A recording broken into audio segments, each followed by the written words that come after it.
तुम बताओ हड़प्पा सभ्यता किस काल में आएगा? प्राग ऐतिहासिक काल, आदि ऐतिहासिक काल, ऐतिहासिक काल, इनमें से किसी में नहीं। प्राग ऐतिहासिक, मार खा जाओगे। आदि ऐतिहासिक, ठीक है। क्या बोले हैं? प्राग ऐतिहासिक काल में चीजों को लिखने उन लोगों को नहीं आता, इसको उन लोगों को लिखने नहीं आता था। आदि ऐतिहासिक काल में उन लोगों ने लिखने को सीख लिया, लेकिन हम लोगों को पढ़ने नहीं आता है। ऐतिहासिक काल में उन लोगों ने लिखा भी है और हम लोगों ने पढ़ा भी है, तो यही हो गया ऐतिहासिक काल। तो हमारा ऐतिहासिक काल जो शुरू होता है वो होता है 600 ईसा पूर्व से। हम बार बार रिपीट कर रहे हैं बाबू, ये सब चीज पे ध्यान दो, नहीं दोगे तो एग्जाम में गलती होगा, ठीक है। एक आध बार पढ़ने से दिमाग में अगर अटक जाता तो कोई बात ही नहीं। हम क्यों रिपीट कर रहे हैं, बार बार बोल रहे हैं कि मेन स्ट्रीम क्वेश्चन से हट के ये सब छोटा मोटा क्वेश्चन ज्यादा एग्जाम में पूछ रहा है। पूछ लेगा कि बताओ ब्राह्मण युग किसको कहते हैं, लिख लो एकदम, हम लिख के दे सकते हैं, तुम पूरा एनसीआर खत्म कर दोगे, कहीं ये पढ़ने को तुमको नहीं मिलेगा कि ब्राह्मण युग किसको कहते हैं। और यही एग्जाम में तुमसे पूछ लेगा, बोलोगे एनसीआर तो पूरा पढ़े हुए नहीं आता है। बताएं कि नहीं बताएं ब्राह्मण युग किसको कहा जाता है या ब्राह्मण काल किसको कहा जाता है? 800 ईसा पूर्व से 600 ईसा। ऐसे हम पढ़ाएंगे, वैदिक सभ्यता भी पढ़ाएंगे, उसके अंदर में सब चीज करवाएंगे, लेकिन तुमको बताए, तुम वेद पढ़े हुए हो, पूरा वैदिक काल पूरा पढ़े हुए हो, सवाल क्या पूछ लिया, चुपचाप से सवाल पूछ लिया, बताओ ब्राह्मण काल किसको कहते हैं, ये पूरे सिलेबस में कहीं नहीं है। वैसे ही तुमसे पूछ लेगा आदि ऐतिहासिक काल, अभी हम लोग पढ़ रहे हैं, संदर्भ सभ्यता किस काल में आता है? तो आदि ऐतिहासिक काल। नहीं ऑप्शन में तो क्या देगा? कांस्य युग। क्या रहेगा? कांस्य युग। तुम पूरा संदर्भ सभ्यता पढ़ के बैठे हो, सवाल कुछ और पूछ लेगा। इसीलिए ये सब चीज पे ध्यान डालो। बनवाली कहाँ है? हरियाणा हिसार। धौलावीरा कच्छ गुजरात। लोथल गुजरात अहमदाबाद। चानुदुड़ो सिंध प्रांत पाकिस्तान। मोहनजोदड़ो हाँ लरकाना पाकिस्तान। हड़प्पा मोंटोगोमेरी जिला या साहिवाल क्षेत्र, ठीक है, अभी वर्तमान में साहिवाल, ठीक है। सुरकुर्दा गुजरात, सुरकुर्दा गुजरात, ठीक है, सुरकुर्दा गुजरात।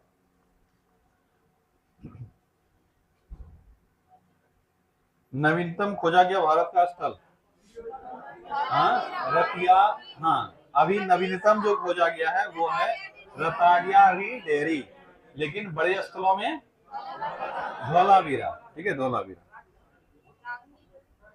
हाँ राखी गढ़ी, नवीनतम खोजा गया स्थल राखी गढ़ी, धौला धौलावीरा ना जी, 1991 में सबसे बड़ा स्थल राखी गढ़ी। हड़प्पा काल के नगर मुख्यतः 4 हिस्सों में बटे होते थे, सही है गलत है? गलत है। समानता 3 कौन बोल रहा है? 2। सामान्यतः 2 हिस्सा, 3 हिस्सा एक जगह से मिला है, इसका मतलब ये नहीं कि वो समान एक्टिविटी हो गया। सामान्यतः 2 हिस्से में, एक होता था पश्चिम और दूसरा पूर्व। पश्चिम हिस्सा होता था ऊंचा, जिसको कहते थे दुर्ग टीला, दुर्ग टीला, और दूसरा होता था नीचा एरिया, जिसको कहते थे नगर टीला, जहाँ सामान्य लोग रहते थे। पर एक शहर जहाँ पे ये 3 हिस्सों में बटा हुआ है वो है धौलावीरा। कौन सा है? धौलावीरा, ठीक है। संदर्भ सभ्यता के सड़क का स्वरूप कैसा होता था? ग्रिड पद्धति पर या चेसबोर्ड पद्धति पर बना होता था। सबसे उन्नत जल प्रबंधन व्यवस्था कहाँ मिला है? धौलावीरा में, ठीक है। व्यक्तिगत कुआं का साक्ष्य कहाँ से मिला है? कालीबंगा से। सबसे गरीब इलाका कौन सा माना जाता है? कालीबंगा। दिनहीन वस्तु, वस्तु नहीं बस्ती, कालीबंगा, ठीक है। प्रिय देवता पशुपतिनाथ, प्रिय देवता पशुपति। प्रिय पक्षी फाख्ता। प्रिय पशु एक सिंगी बैल, ठीक है। आदरणीय वृक्ष पीपल, ठीक है। हड़प्पा सभ्यता के लोग सिर्फ देवियों का पूजा करते थे, गलत है। तो देवी और देवता दोनों में था। वो लोग एकेश्वरवादी थे, बहुईश्वरवादी थे, ठीक है। वो लोग मंदिर बनाते थे, वो भी भव्यता के साथ, तो नहीं, मंदिर का कोई अवशेष नहीं मिला है, ठीक है। भूत प्रेत में विश्वास करते थे, कैसे पता चला? हाँ ये सब याद कर लिया है। वो लोग यज्ञ नहीं क्या करते थे? जबरदस्ती करवाएगा। क्यों पता तुमको पता चला करते थे? हवन कुंड मिला है। एक फसल बताओ जिससे वो अनभिज्ञ थे। रागी। एक फसल जो सबसे पहले इन्होंने ही उगाया था, कपास। Very good. हाँ, इसी को सिंडन कहा जाता था। ठीक है, क्या वो लोग घोड़े से अनभिज्ञ थे? गाय से, ऊंट से, शेर से? ठीक है, लोहा से? लोहा से अपरिचित थे, परिचित थे? अपरिचित थे। तलवार से? अपरिचित। चलो, याद है तुम लोग को? पढ़ने मजा आ रहा है जी? बस आज मजा लेके लास्ट खत्म कर देना है। देखो ये सब चीज है ना, इंटरेस्ट रखना पड़ेगा। अगर थोड़ा इंटरेस्ट रखोगे तो याद रखने में आसानी होगा। बड़े आगे अब चलो, आज एक इंपॉर्टेंट पॉइंट है जो जहां से हम लोग शुरू करेंगे कि सिंधु सभ्यता के समकालीन सभ्यता। तुम्हारे नोट्स में है, शुरू ही हम इसी से किए होंगे नोट्स में। ठीक है, सिंधु सभ्यता के समकालीन सभ्यता बहुत बढ़िया क्वेश्चन है। इससे सवाल आते हैं तो याद रखना, 3 ही सभ्यता है। कितना सभ्यता है? 3। और इसमें से एक सभ्यता तुमको डाल देगा, 4 में से एक डाल देगा जो इसके समकालीन नहीं है। पूछेगा इसमें से कौन नहीं है। हमको अच्छे से याद रखना है कौन है तीनों। मेसोपोटामिया की सभ्यता, चीन की सभ्यता और मिस्र की सभ्यता। बार बार तुमको जो एग्जाम में देगा हम लिख के दे देते हैं। ऑप्शन जो 4 ऑप्शन देगा कौन नहीं है, उसमें से एक रहेगा यूनानी सभ्यता या रोमन सभ्यता। क्या रहेगा ऑप्शन? यूनानी या रोमन। अधिकतर बार चांस है यही रहेगा। तो हमको वो याद नहीं रखना है कौन सा नहीं रहेगा, हम मतलब कौन सा नहीं है, हमको ये याद रखना है कौन सा 3 है। तो समकालीन सभ्यता, सभ्यता मतलब समझा चुके हैं कि एक क्षेत्र में कुछ लोग जो आपस संबंध बनाकर रहने लगते हैं और यहाँ पे एक खास तरह का व्यवस्था नजर आने लगता है, इसे क्या कहेंगे? एक सभ्यता। भारत के लोग जिस रूप में रह रहे हैं उसको भारतीय सभ्यता कह देंगे। अमेरिका में जो लोग रह रहे हैं उसको अमेरिकी सभ्यता कह देंगे। तो 3 सभ्यता है जो सिंधु सभ्यता के इर्द गिर्द ये लोग था। और इसमें से एक तो इतना क्लोज था कि लोग मैक्सिमम व्यापार करता था एक दूसरे के साथ। तो 3 सभ्यता कौन कौन है? पहला है मेसोपोटामिया। क्या है? मेसोपोटामिया। ठीक है, मेसोपोटामिया। ध्यान से याद रखना बाबू, जो पहली बार पढ़ रहे हो वो इसको मोहनजोदड़ो मत समझ लेना। मोहनजोदड़ो सिंधु सभ्यता का एक स्थल था। ठीक है, और ये है मेसोपोटामिया। क्या है? मेसोपोटामिया। अच्छा, दूसरी बात, जितनी भी सभ्यताओं का विकास हुआ, एकदम दिमाग में अटका लो ये सब, जितनी भी सभ्यताओं का विकास हुआ है सब किसी ना किसी नदी के पास हुआ होगा। क्योंकि सबसे मेन सोर्स जो किसी भी एक परिवार को रहने के लिए या एक समाज को रहने के लिए चाहिए वो है खाना और पानी। क्या है? खाना और पानी।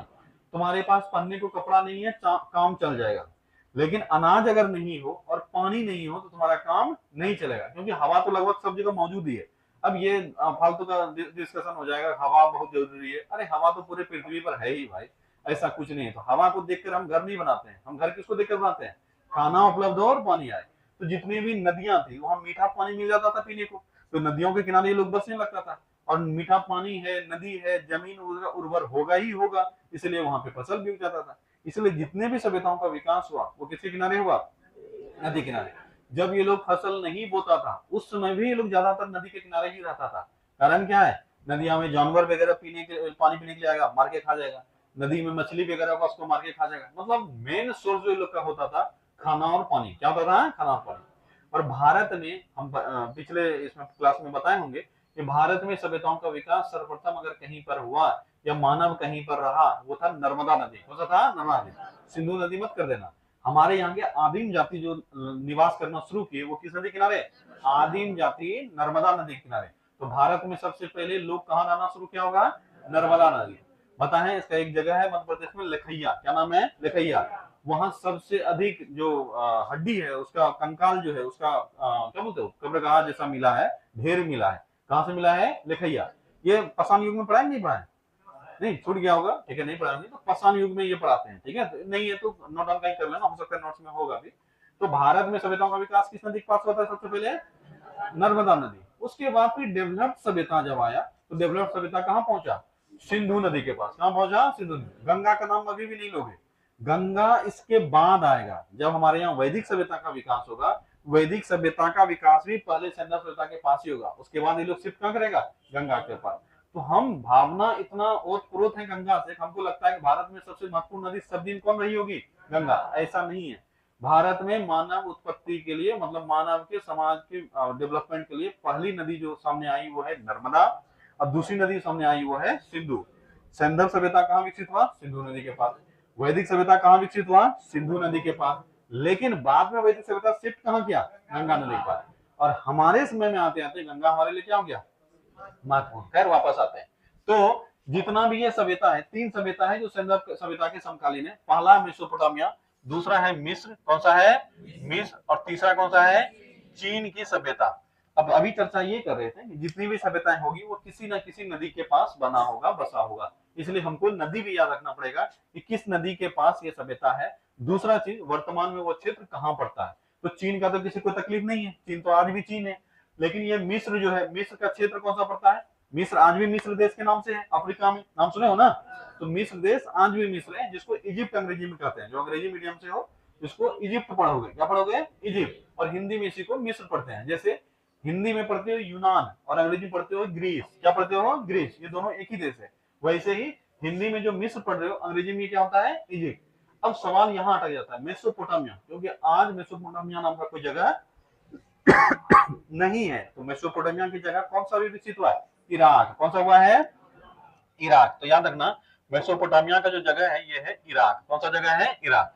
तो डायरेक्ट सवाल कई बार यही पूछ लेता है कि बताओ मेसोपोटामिया सभ्यता कहाँ विकसित हुआ था। कहाँ हुआ था इराक के पास। कहाँ हुआ था इराक। आज इराक जो स्थल है ये एक्चुअल में यही मेसोपोटामिया क्षेत्र था, ठीक है। और इसको उस समय में जो हम लोग कहते थे सुमेरियन सभ्यता, क्या कहते थे सुमेरियन, क्योंकि इस क्षेत्र का सबसे बड़ा स्थल, जैसे हमारे यहाँ का सबसे बड़ा स्थल हो गया हड़प्पा, क्या हो गया हड़प्पा, इसीलिए नाम क्या पड़ गया हड़प्पा सभ्यता। वैसे ही मेसोपोटामिया क्षेत्र का सबसे बड़ा स्थल था सुमेर, क्या नाम था सुमेर, इसीलिए इसी को सुमेरियन सभ्यता भी कहा जाता है। क्या कहा जाता है सुमेरियन सभ्यता, ठीक है सुमेरियन, सुमेरियन, ठीक है सुमेरियन सभ्यता। और ये माना जाता है दुनिया का प्रथम सभ्यता। क्या माना जाता है प्रथम सभ्यता। अगर पूछा जाए कि दुनिया में प्रथम सभ्यता कौन सा विकसित हुआ, कौन सा विकसित हुआ सुमेरियन सभ्यता। कौन सा विकसित हुआ सुमेरियन सभ्यता या मेसोपोटामिया सभ्यता। बहुत ही महत्वपूर्ण सवाल है ये, जब हम लोग वर्ल्ड हिस्ट्री पढ़ेंगे तो वहां भी इसका चर्चा करेंगे, लेकिन अभी से तुम लोग याद रखना शुरू कर दो, क्योंकि बहुत ज्यादा नहीं पढ़ना होता है। इतना याद रखना है सबसे पहला कि सिंधु सभ्यता के समकालीन कितने सभ्यता दिखे हम लोग, कितने दिखे हैं 3, मेसोपोटामिया, मिस्र और चीन, जिसमें से सिंधु सभ्यता से भी पुराना सभ्यता है। कौन सा सभ्यता मेसोपोटामिया का सभ्यता। और विश्व का यानी दुनिया का सबसे पुराना सभ्यता कौन सा है मेसोपोटामिया का सभ्यता। इसी को और किस नाम से जानते थे सुमेरियन सभ्यता। किस नाम से सुमेरियन सभ्यता। कहाँ विकसित हुआ इराक में। कहाँ विकसित हुआ इराक वाले क्षेत्र में। अभी मेन मुद्दा भी बचा हुआ है, क्योंकि सबसे महत्वपूर्ण क्या होनी चाहिए नदी। तो अब हमको एक पॉइंट और क्या याद रखना पड़ेगा किस नदी के पास है। तो याद रखना 2 नदी है जिसके बीच में द्वाब क्षेत्र में मेसोपोटामिया का विकास है। एक्चुअली में मेसोपोटामिया का अर्थ ही होता है द्वाब क्षेत्र। क्या होता है द्वाब, क्या किसको बोलते हैं 2 नदियों के बीच का भूमि। हाँ 2 नदियों के बीच का भूमि, एक नदी इधर है एक नदी इधर है, बीच वाले क्षेत्र को कहते हैं द्वाब। क्या कहते हैं द्वाब। तो मेसोपोटामिया का अर्थ क्या होता है द्वाब। मेसोपोटामिया का शाब्दिक अर्थ क्या होता है द्वाब। तो ऑब्वियसली यहाँ पे 2 नदी मुख्य नदी होगा जिसके किनारे ये बसा होगा। वो 2 नदी है दजला और फरात। क्या नाम है इसका दजला और फरात। अगर तुमसे पूछा जाए किन 2 नदियों के मध्य ये विकसित हुआ था, बोलोगे दजला। क्या बोलोगे दजला व फरात। दजला व फरात बहुत इंपॉर्टेंट है, ये जरूर याद रखना। 2 नदी कौन कौन सा है दजला और फरात। फिर से हम पूरा चीज रिपीट करते हैं। दुनिया की सबसे पुरानी सभ्यता कौन सी है मेसोपोटामिया की सभ्यता। मेसोपोटामिया की सभ्यता वर्तमान किस स्थल पर विकसित हुआ था इराक के स्थल पे। इसको और किस नाम से जाना जाता है सुमेरियन सभ्यता के नाम से। कई बार तुमसे पूछ लेगा सुमेर किसका हिस्सा था। किसका हिस्सा था मेसोपोटामिया का हिस्सा था, ठीक है। किस नदी के किनारे ये विकसित हुआ दजला और फरात। दजला और फरात, ठीक है। मेसोपोटामिया का शाब्दिक अर्थ क्या होता है 2 नदियों के बीच की भूमि यानी दोआब क्षेत्र।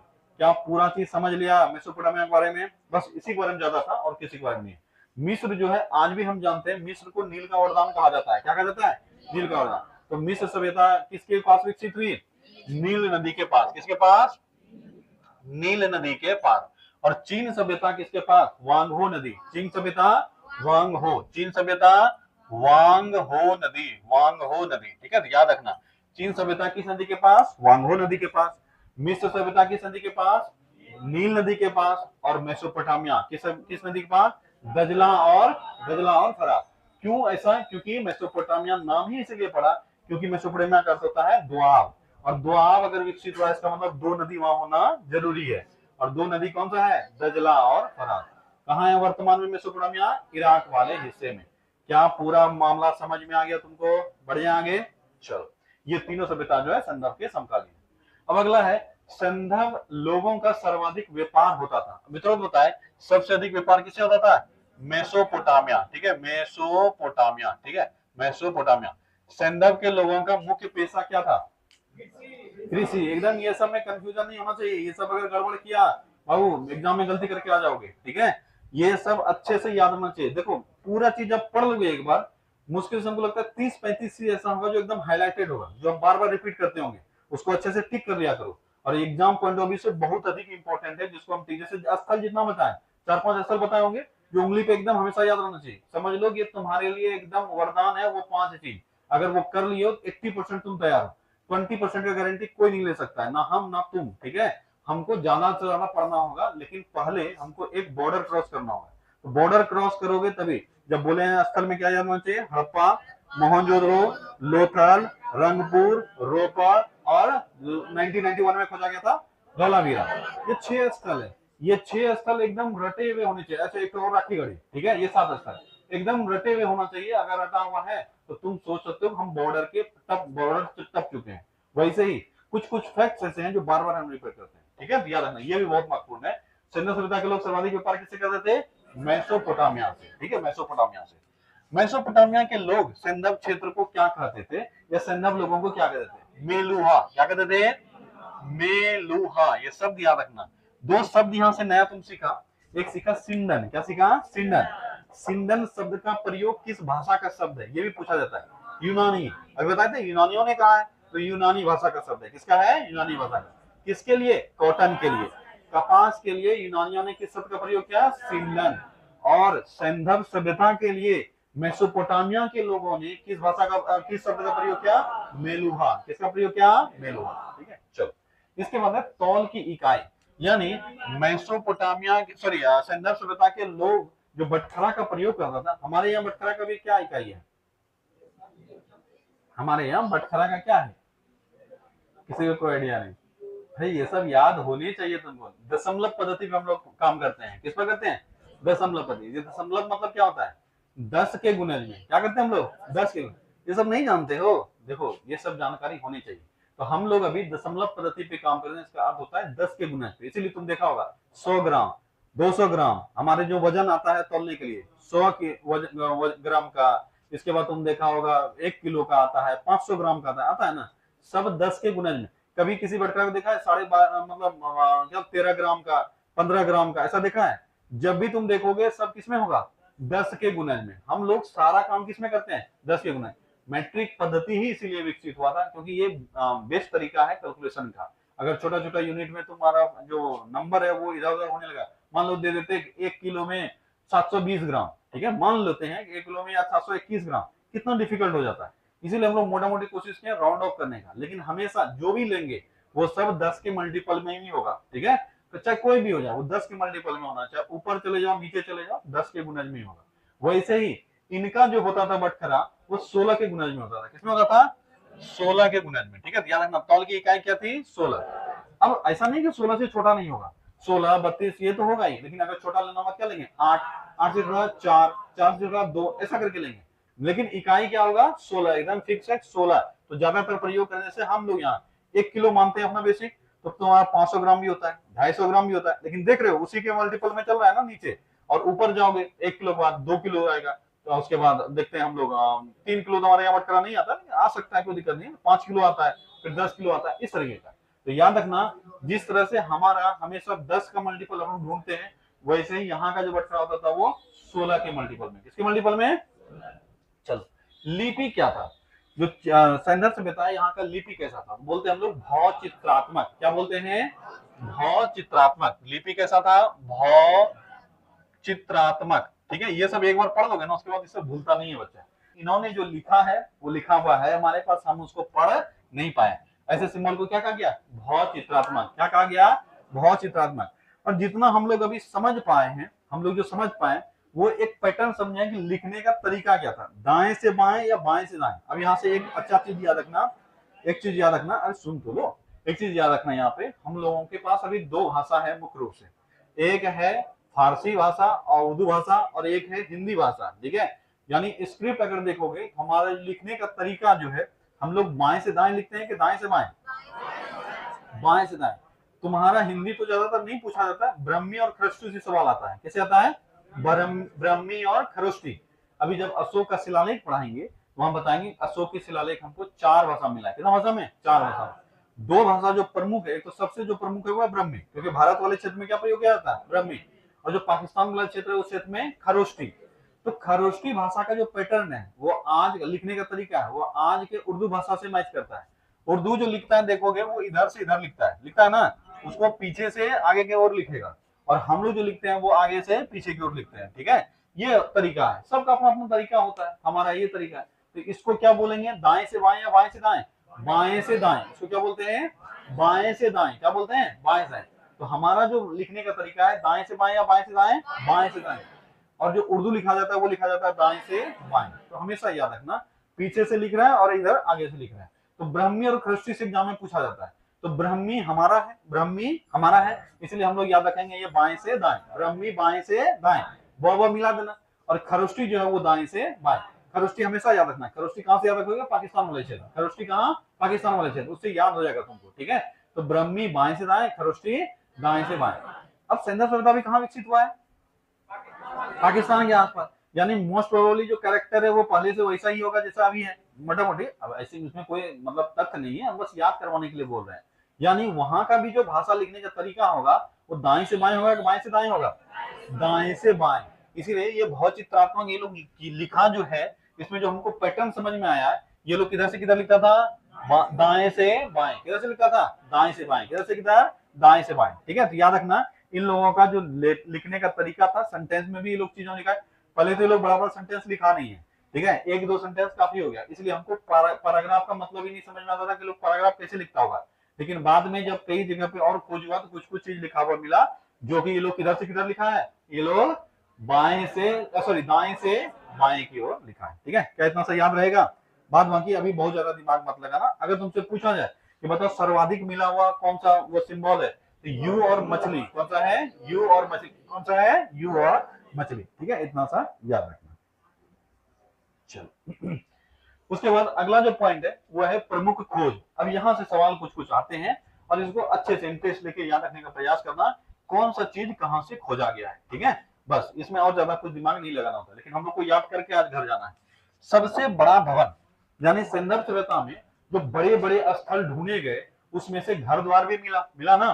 तो एक बिल्डिंग जो सबसे बड़ा था, वही तुमसे पूछा जाता है कि सबसे बड़ा कौन सा। तो सबसे बड़ा भवन जो मिला है वो मिला है विशाल अन्नागार। या अन्नागार मतलब हाँ, भंडार घर जिसको बोल सकता है, अनाज रखने के लिए हो सकता है।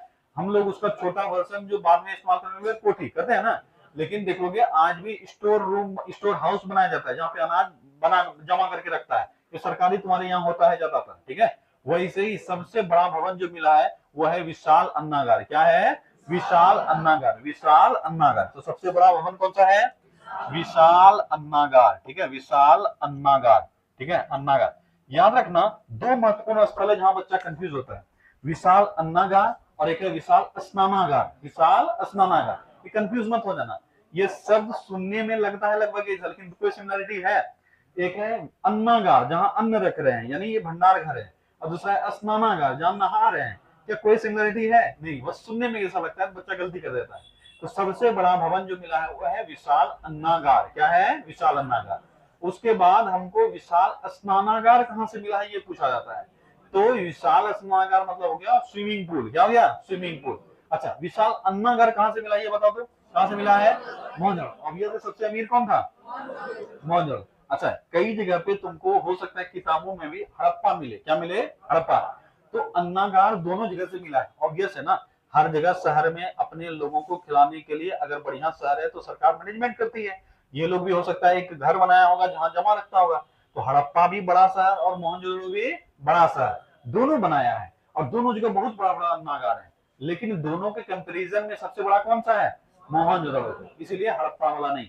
विशाल अन्नागार कहां से मिला है? दोनों जगह से, हड़प्पा से और मोहनजोदड़ो दोनों जगह से। लेकिन दोनों में बड़ा किसका है? बड़ा है मोहनजोदड़ो का। ठीक है, तो याद रखना, ये जो विशाल अन्नागार कहां से मिला है? मोहनजोदड़ो से। ठीक है, मोहनजोदड़ो से विशाल अन्नागार मिला है। जो कि पूरे सिंधु सभ्यता का सबसे बड़ा क्या है, बिल्डिंग, सबसे बड़ा बिल्डिंग। याद रहेगा इतना सा। चलो इसके बाद, अच्छा बड़ा मिला मतलब तुम लोग को जानना उतना जरूरी नहीं, लेकिन याद रखना मोटा मोटी अगर तुमसे पूछा जाए कि इसमें जो रूम्स हैं वो कैसे, 45 गुने 15 का है, ठीक है। सोचो कितना बड़ा होगा, 45 गुने 15 का रूम है, बहुत बड़ा बड़ा रूम है, ठीक है। और इसमें लोग अनाज भर कर रखता था। वैसे ही दूसरा जो टॉपिक है यह है, अच्छा एक बार यहाँ से याद नोट डाउन कर लेना अगर नोट्स में नहीं होगा, कि सबसे बड़ा भवन विशाल अन्नागार तो हो गया, इसी का नोट डाल के लिखना। एक और बड़ा अन्नागार मिला है जो कि हड़प्पा में मिला है। कहां से मिला है, हड़प्पा में, लेकिन ये मोहनजोदड़ो से क्या है, छोटा। तो कई बार ये एग्जाम में आ जाता है, विशाल अन्नागार कहां से मिला है, ऑप्शन में मोहनजोदड़ो नहीं रहेगा, तो आंसर क्या हो जाएगा, हड़प्पा, ठीक है। लेकिन सबसे बड़ा कहां है, मोहनजोदड़ो में, ठीक है। इतना एकदम इसको दिमाग में रखना। दूसरा है विशाल स्नानागार, कहां से मिला है, मोहनजोदड़ो से। कहां से मिला है, मोहनजोदड़ो। जैसे ही भूलने लगो दिमाग में आना चाहिए, मोहनिया बड़ा रईस अय्यास बच्चा है, ठीक है, याद रखना। रईसी करने में ये सबसे आगे है, कौन, मोहनिया। तो स्विमिंग पूल में कौन नहाएगा, रईस बच्चा या नॉर्मल आदमी, रईस आदमी, याद रखना। स्विमिंग पूल में नहा रहा है मोहन, कौन नहा रहा है, मोहन। तो विशाल स्नानागार कहां से मिला है, मोहनजोदड़ो। अच्छा ये जो स्नानागार है ये अभी का स्विमिंग पूल है, क्या है, स्विमिंग पूल। अब उस समय में बड़ा बढ़िया फाइन तरीके से स्विमिंग पूल बनाया गया था, नीचे ईंट वगैरह एकदम पूरा डाल वगैरह मतलब ईंट वगैरह डाल के क्या बोलते पानी को नहीं क्या बोलते सूख जाएगा ना ऐसे पानी, तो पानी सूखे नहीं, नहाने में कीचड़ नहीं लगे, सबका पूरा व्यवस्था किया गया था एकदम बढ़िया तरीका से। दूसरी बात, महिलाओं के लिए चेंजिंग रूम भी था, जैसे स्विमिंग पूल है उसके ऊपर पे चेंजिंग रूम भी था, ठीक है। हाँ तो ये सारी व्यवस्थाएं वहां मिलती थी। कहने का मतलब ये है कि महिलाएं भी उस स्विमिंग पूल में नहाने आती होगी, इतना रईस था ये लोग, ठीक है। दूसरी बात, एक और सवाल आता है कि बताओ पानी कहां से आता था इसमें, तो इसमें पहला ही ऑप्शन देगा नहर से, क्या देगा, नहर से। दूसरा देगा नदी से, और ये दोनों आंसर क्या है, गलत है। तो पानी या तो आता था किसी कुंड से या आता था कुआं। कुंड और कुआं समझते हो ना, कुंड और कुआं को नदी और नहर में कोई सिमिलरिटी है क्या, नहीं। तो याद रखना कुंड यानी तो तालाब, क्या देगा, कुंड या तालाब, ठीक है। कुंड तालाब या कुआं, यानी कोई भी जगह तुमको ऐसा जगह मिलेगा जहां पानी पहले से जमा रखा गया होगा, ये समझ में आया। यानी इसके पास ना तो किसी नदी का अवशेष मिला है और ना ही किसी नहर का। अब बोलोगे ये क्या पढ़ा रहे हैं, समझो, ये अगर स्विमिंग पूल था, यहाँ अगर किसी नहर के जरिए इसमें पानी लाने का जुगाड़ रहता तो रास्ता रहता ना जी, रहता कि नहीं रहता, यानी यहाँ तक पानी पहुंचाने का रास्ता रहता। या नहीं तो किसी नदी के किनारे ही इसको बना दिया जाता ताकि नदी का पानी इसमें आ जाए तो भी रास्ता रहता, लेकिन इसमें कोई रास्ता है ही नहीं, इसमें ऐसा कोई जुगाड़ नहीं, इसलिए ये माना गया है इसमें पानी बकायदा ये लोग आदमी से ढुलवा कर मंगाता होगा और इसमें पानी डालता होगा, कहां से, किसी कुआं से या किसी कुंड से। आसपास में कुएं मिले हैं। दूसरा सवाल पूछा जाता है, ये जो स्विमिंग पूल था इसको जलरोधी कैसे बनाया जाता था, जलरोधी समझते हो ना, मतलब पानी अंदर सूख ना जाए इसके वजह से इसको प्रोटेक्ट करने के लिए क्या लगाया जाता था, अलकतरा नाम सुने हो ना, रोड पे डाला जाता है अलकतरा। इसी के लिए अलग अलग शब्द का प्रयोग किया जाएगा, कहीं पे टार, क्या इस्तेमाल किया जाएगा, टार, अंग्रेजी में इसको एस्फाल्ट भी कहते हैं, क्या कहते हैं, एस्फाल्ट, ठीक है। अलकतरा, कुछ भी इस तरह का तुमको शब्द मिल जाए तो याद रखना इसी का इस्तेमाल लोग कर रहा था। पहले ईंट बिछा जाता था, उसके बाद उसके ऊपर पे अलकतरा जाना, और अलकतरा मिलेगा तो पूरी तरीके से सूखने के बाद वो क्या हो जाएगा, वह मतलब पानी को अंदर जाने से रोक देगा। अलकतरा सूखने के बाद हार्ड पूरा हो जाता है एकदम, पूरा हर जगह हर छेद को बंद कर देता है, वही पिघला के डालता होगा उसके बाद पूरा जाम कर देता होगा, ठीक है। इसलिए दो तीन सवाल यहाँ से बन जाते हैं। तो विशाल स्नानागार कहां से मिला है, मोहनजोदड़ो से। इसे जलरोधी बनाया जाता था, कैसे, तो बोलोगे टार, ठीक है, क्या बोलोगे, टार। अलकतरा, क्या बोलोगे, अलकतरा, अलकतरा, एस्फाल्ट, ठीक है, एस्फाल्ट, ठीक है। ये सब हिंदी में भी शब्द तुमको लिख देगा, ठीक है, तुमको इस शब्द को पकड़ना है, कुछ भी एग्जाम में आ जाए, ठीक है। तो याद रखना, या बिटुमेन लिख देगा, क्या लिख देगा, बिटुमेन, ठीक है, बिटुमेन।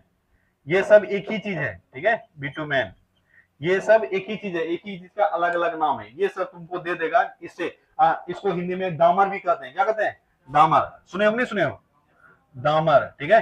ये सब एक ही चीज का अलग अलग शब्द है, एग्जाम में कुछ भी तुमको डाल देगा, तो याद रखना, डामर दे दे, अलकतरा दे दे, टार दे दे, ठीक है, एस्फाल्ट दे दे, बिटुमेन दे दे, ये सब में से कोई एक होगा जिसके वजह से, जिसको इस्तेमाल करके मोहनजोदड़ो का जो विशाल स्नानागार था इसको क्या बनाया जाता था, जलरोधी, क्या बनाते थे, जलरोधी।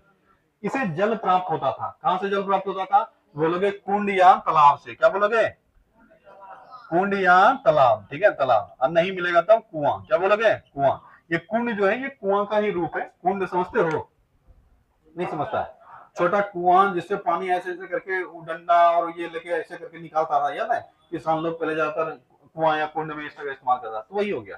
तो कुंड, तालाब या कुआं से इसको क्या मिलता था, जल मिलता था। इसके बाद अगला, ये विशाल का खत्म हो गया। अगला है पहली बार स्वास्तिक चिन्ह, बहुत अच्छे से याद रखना। दो चीज और याद रखोगे, अभी तक जितना पढ़े हो।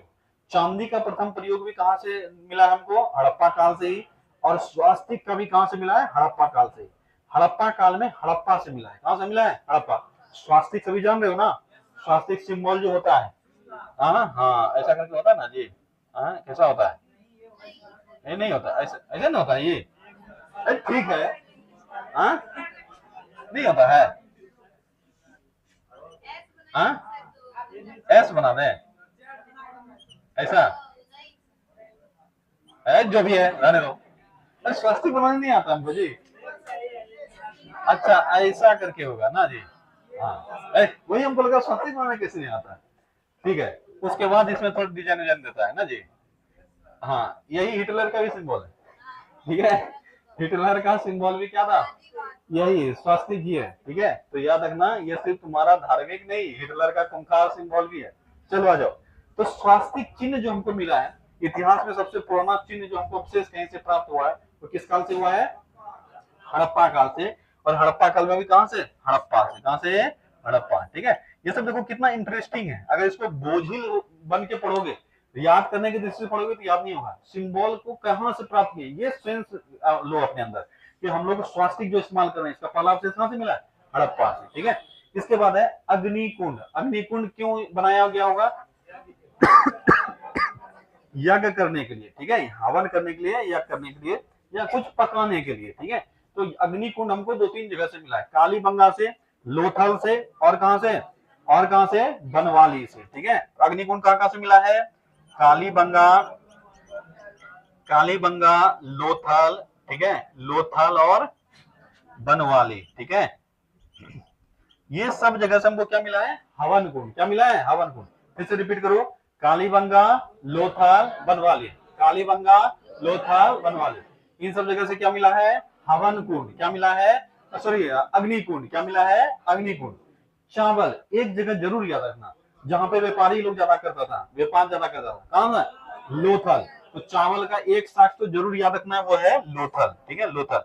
तो लोथल अगर पूछा जाए इस सैंधव काल में चावल का सबसे प्राचीनतम साक्ष्य कहां से प्राप्त हुआ है, कहां से, लोथल। लोथल के बाद हमको चावल का भूसी भी मिला है, ठीक है। लोथल में चावल तो मिल गया, तो उसके बाद हमको चावल का भूसी भी मिला। तो ऑब्वियस है जहां भूसी मिला हुआ चावल भी होगा, चावल का भूसी समझते हो ना, ऐसे ऐसे करके जो फेंक देते हैं। तो लोथल में खाली चावल मिला है, ध्यान देना। अच्छा इसको इंटरेस्टिंग तरीके से याद रखने का प्रयास करोगे तो हो जाएगा। व्यापारी के पास तुमको चावल मिलेगा कि भूसी मिलेगा, चावल, ठीक है। तो याद रखना, लोथल से सिर्फ चावल मिला है, क्या मिला है, चावल। लेकिन चावल का भूसी जो मिला है वो रंगपुर से मिला है, कहां से मिला है, रंगपुर, ठीक है। याद रखना, चावल का भूसी रंगपुर। तो ऑब्वियस है अगर चावल का भूसी मिल रहा है तो वहां चावल भी मिला होगा। तो चावल दो जगह से हो गया, लोथल और रंगपुर, लोथल और रंगपुर। और चावल का भूसी कहां से, रंगपुर से। लेकिन पहला स्थल अगर पूछा जाए कि कहां से मिला है चावल, तो हमेशा याद रखना लोथल, क्या याद रखोगे, लोथल। लोथल के बाद अगर लोथल ऑप्शन में नहीं है तब क्या होगा, रंगपुर। और चावल का भूसी कहां से, रंगपुर, चावल का भूसी रंगपुर, ठीक है। क्या याद हो गया इतना सा। अब अगला है गेहूं और जौ। गेहूं और जौ मिला है हड़प्पा से, कहां से मिला है, हड़प्पा। गेहूं और जौ, हड़प्पा, गेहूं और जौ, हड़प्पा, ठीक है, गेहूं और जौ, हड़प्पा। इसके बाद है युग्म फसल, यानी दो फसल एक साथ बोए जाने का साग, ये बहुत बार एग्जाम में पूछा है। और वो दो फसल कौन कौन है ये भी तुमसे पूछा जाता है। वो दो फसल है चना और सरसों, इसको कहते हैं युग्म फसल, यानी दो फसल को एक साथ बोया गया है। इसका हमको साग कहां से मिला है, कालीबंगा, कहां से मिला है, कालीबंगा। कालीबंगा याद रखना, गरीब लगा है क्या, हाँ। तो ये सारा एक्सपेरिमेंट खेती वाला ये सब कौन कर रहा है, कालीबंगा। खाली बस दिमाग में कैलकुलेट करते हैं, अच्छा वही भिखमंगा है, ठीक है, आ जाना। ये गरीब इलाका है, तो ये लोग छोटा सा खेत होगा उसमें दोनों चीज, दोनों खाने की इच्छा होगा, तो सरसों और उसके साथ क्या बो दिया, चना। तो याद रखना युग्म फसल कहां से मिला है, कालीबंगा, युग्म फसल कालीबंगा। और ये फसल कौन सा है, ये है सरसों और चना, सरसों और चना, ठीक है, याद रखना। उसके बाद है जूते हुए खेत। जूते हुए खेत कहाँ से अवशेष मिले हैं?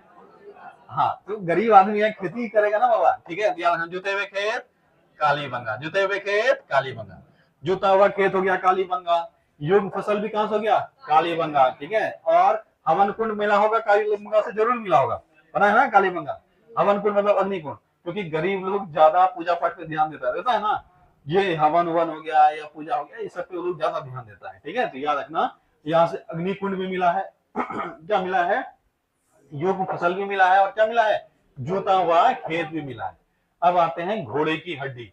अभी हम तुम्हारा दिमाग का रखना चाहिए, सर कुछ देर पढ़े ही तो पढ़ाए थे कि घोड़े का अवशेष नहीं मिला है, तो घोड़े का हड्डी कहां से मिला? तो घोड़े का हड्डी हमको मिला है, पर ये हड्डी उनका है, उन्हीं के यहाँ का घोड़े का है, ऐसा कोई साक्ष्य हमको नहीं मिला है। इसलिए हम मान के चलते हैं कि घोड़ा जो है वो बाहर मेसोपोटामिया में घोड़ा भरपूर इस्तेमाल होता था। तो इनको, इन लोगों का कहना है कि वो लोग मेसोपोटामिया वाला का घोड़ा होगा, जो वो लोग आता जाता होगा तो रास्ते में कहीं मर उड़ गया होगा, तो उसका अवशेष हमको मिला है।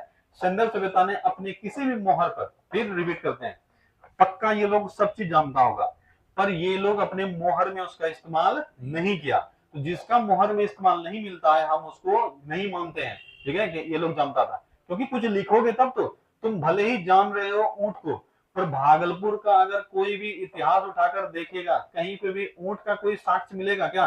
नहीं। क्या जान रहे हो? नहीं जान रहे हो? सभी जान रहे हो, पर कोई साक्ष्य नहीं मिलेगा, क्योंकि हमको उससे मतलब ही नहीं है, हम देखे हुए हैं। तो ऐसा हो सकता है मेसोपोटामिया का लोग घोड़ा से आता होगा, व्यापार करता होगा, घोड़ा लेके अपना चला जाएगा, ये लोग अपने लिए कभी भी प्रयोग नहीं करता होगा, इसीलिए लोग किसी भी तथ्य में कहीं भी घोड़ा दिखाया नहीं है। वैसे ही बैल को अगर जाना है तो गाय को भी तो जानेगा ही, लेकिन गाय का ये लोग हो सकता है कोई प्रयोग नहीं किया होगा, इसीलिए गाय का कहीं भी किसी भी मोहर में लोग सिंबल इस्तेमाल नहीं किया। तो हम लोग ये मान के चलते हैं ये लोग अनभिज्ञ था। अनभिज्ञ था मतलब मोहर में इस्तेमाल नहीं किया। चलो वापस आ जाओ। तो घोड़े का हड्डी हमको मिला है, घोड़े का हड्डी हमको मिला है। घोड़े का हड्डी अगर पूछा जाए क्या बोलोगे? सुरकोटदा। क्या बोलोगे? सुरकोटदा। घोड़े का हड्डी कहां से है? सुरकोटदा, ठीक है, सुरकोटदा, ठीक है। सुरकोटदा है कि कोटदा है? कोटदा। हाँ, ये बड़ा कंफ्यूजिंग नाम है, सुरकोटदा। क्या नाम है? सुरकोटदा। क्या नाम है? सुरकोटदा। गुजरात में। कहां है सुरकोटदा? गुजरात में। क्या रखना, घोड़े का हड्डी कहां से मिला है? सुरकोटदा। बहुत बार ये एग्जाम है घोड़े का साक्ष्य वाला, घोड़े का हड्डी वाला। दो सवाल यहां से आता है, एक आता है घोड़े का हड्डी और दूसरा आता है घोड़े का मूर्ति। क्या आता है? घोड़े का मूर्ति। घोड़े का मूर्ति तुम्हारे है नोट्स में, घोड़े का मूर्ति। हाँ, घोड़े का मिट्टी का मूर्ति लोथल और मोहनजोदड़ो। कहां से मिला है? लोथल और मोहनजोदड़ो। लोथल और मोहनजोदड़ो, ठीक है, मोहनजोदड़ो, ठीक है। लेकिन ये वाला तुमको याद नहीं रखना है, तुमको याद क्या रखना है? घोड़े की हड्डी वाला, यही सबसे अधिक पूछा जाता है। घोड़े का हड्डी का अवशेष कहां से मिला है? सुरकोटदा। घोड़े का हड्डी सुरकोटदा। इसके बाद चित्रित मृदभांड। मृदभांड समझते हो क्या होता है? क्या होता है? हाँ, ये मिट्टी का जो बर्तन बनाते हैं घड़ा वाला, इसमें चित्र बनाया गया है, ठीक है, चित्रित मृदभांड, इसी को कहा गया चित्रित मृदभांड। तो चित्रित मृदभांड मिला है लोथल से। कहां से मिला है? लोथल। लोथल। चित्रित मृदभांड कहां से? लोथल। चित्रित मृदभांड कहां से? लोथल। और चित्र जो बनाया गया, इसमें कई प्रकार के चित्र मिले हैं, जैसे कि चोंच में मछली दबाई चिड़िया और लोमड़ी का चित्र। इसी को हम लोग कई बार पंचतंत्र से मैच करवाते हैं। किससे करवाते हैं? पंचतंत्र। पंचतंत्र में जो कहानी है वो पक्षी पशु ऐसे को इस्तेमाल करके लिखा गया, इसीलिए पंचतंत्र के चित्र भी कह देते हैं कई बार हम लोग, ठीक है। पंचतंत्र तो बाद में लिखा गया, लेकिन इसी टाइप का सिंबल। और इसकी एक कहानी है, ये पढ़ा भी होगा, पढ़ा दूसरा के इसमें कहानी, चोंच में दबाए मछली दबाई चिड़िया और लोमड़ी। ये सारस और लोमड़ी का कहानी पढ़ा होगा कहीं ना कहीं, पढ़ेगा ना? हाँ, सारस और लोमड़ी का कहानी नहीं सुने हो कभी? कि लोमड़ी और सारस जो है दोनों दोस्त रहता है, उसके बाद हाँ, तो सारस बुलाती है लोमड़ी को अपने यहाँ खाने पर कि आ जाओ, आज भोज है, खाना खीर बनाए हैं, खाएंगे। नहीं, सारस मछली लेके आती है, ठीक है, कि चलो भोज है, तो सुराही में रखती है वो, ठीक है। तो उसका चोंच लंबा होता है, तो ऐसे करके ये खा, मतलब खा, बगल में लोमड़ी बैठ के मुंह से पानी टपका रहे, खाएगा कैसे? सुराही है, सुराही समझते हो ना? वो ऐसा होता है, ठीक है, सुराही ऐसा होता है, ठीक है। अब इसमें लोमड़ी बेचारा खाएगा कैसे? नहीं खा पाता था, और ये तो ऐसे चोंच डाल के निकाल के खा जाती थी। बोला अच्छा होशियार, लोमड़ी से होशियारी। बोला आज तो मेरा पेट भरा भरा लग रहा है, आओ तुम भी मेरे पास खाने पे भोज पे आओ, हम भी खाना बनाए आज खाना। दूसरे दिन तो ये खीर बनाया था, और खीर बनाकर थाली में फैला दिया, ठीक है, पूरी थाली में। अब ये चोंच से उठा ही नहीं पाएगा, इसको चाहिए एक जगह कलेक्टेड, तभी तो उठा पाएगी। अब इसका थाली में तुम पूरा फैला, ये खा रहे समय बोला खा खा खाओ। अब ये बैठ के मुंह ताक रही है। तो इसी को दोस्ती इसमें दिखाया ना कि दोस्ती मतलब कैसे कच्चा और पक्का होता है, इसी कहानी से दिखाने का प्रयास किया गया है। ठीक है, तो ऐसे ही कहानी का रूपांतरण हमको संदर्भ सभ्यता में भी मिलता है कि चोंच में मछली दबाए चिड़िया तथा लोमड़ी का चित्र। सोचो कि उस समय में भी इस तरह का कहानी वो लोग सुनाता होगा या कुछ करता होगा, हो सकता है यहीं से प्रेरित होकर पंचतंत्र में विष्णु शर्मा के द्वारा लिखा गया होगा। ठीक है, तो याद रखना, चोंच में मछली दबाए चिड़िया तथा लोमड़ी का चित्र हमको कहां से मिला है? लोथल से। कहां से? लोथल। कहां से? लोथल से। ठीक है, उसके बाद नृत्य करते हुए कांसे की मूर्ति, नचनिया कौन नचवाएगा?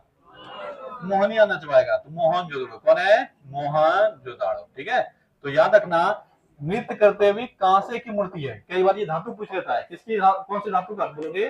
कांसे की। ठीक है, नृत्य करते हुए कांसे की मूर्ति कहां से मिली है? मोहनजोदड़ो से। कहां से मिली है? मोहनजोदड़ो। इसके बाद तराजू एवं बाट बोले थे, ये कहां से मिला है? लोथल से। कहां से? लोथल। तराजू एवं बाट कहां से मिला है? लोथल। अब है युगल समाधान, बहुत अच्छे से याद रखना, यहाँ से सवाल आता है, गड़बड़ कर देता है बच्चा। एग्जाम का ही सवाल तुमसे पूछा हुआ है कि 3 युगल समाधान कहां से मिला है, 2 युगल समाधान सॉरी 1 युगल समाधान कहां से मिला है, ये दोनों अच्छे से याद रखना। या युगल समाधान का मतलब क्या हो गया? एक साथ, हाँ, एक साथ 2 लोगों को दफनाना। ठीक है, युगल समाधान का मतलब क्या हो गया? एक ही कब्र में 2 लोगों को दफनाया गया है। ठीक है, तो याद रखना, ये 2 जगह से मिला है। कितने जगह से? पहला मिला है लोथल से। कहां से मिला है? लोथल। और दूसरा है रंगपुर। ये दोनों है ना, देखो देखो, हाँ, कालीबंगा। हाँ, कालीबंगा। ठीक है, कौन सा है? कालीबंगा। ठीक है, दूसरा है कालीबंगा। ठीक है, कालीबंगा। ठीक है, लोथल और कालीबंगा। लोथल तो एकदम भूलना ही मत। तो 2 जगह से हमको युगल समाधान मिला है, लोथल और कालीबंगा। अब लोथल से जितना संख्या में मिला है वो है 3। कितना है? 3। मतलब 1 युगल समाधान, 2 युगल समाधान और 3 युगल समाधान। कालीबंगा से मिला है 1, यानी यहाँ सिर्फ 1 मिला है। अब यही एग्जाम में दे दिया सवाल और बच्चा यहाँ पे परेशान हो गया। एक युगल समाधान कहां से मिला है? बच्चा पढ़ के बैठा हुआ था लोथल, लेकिन एग्जाम में वो गलती कर दिया होगा। तो याद रखना, युगल समाधान 2 जगह से मिला है, लोथल और कालीबंगा, जिसमें से संख्या 3 है टोटल। कहां का? लोथल का। और 1 ही मिला है, कहां से? कालीबंगा। तो लोथल से कितने युगल समाधान मिले? 3। कालीबंगा से कितने मिले?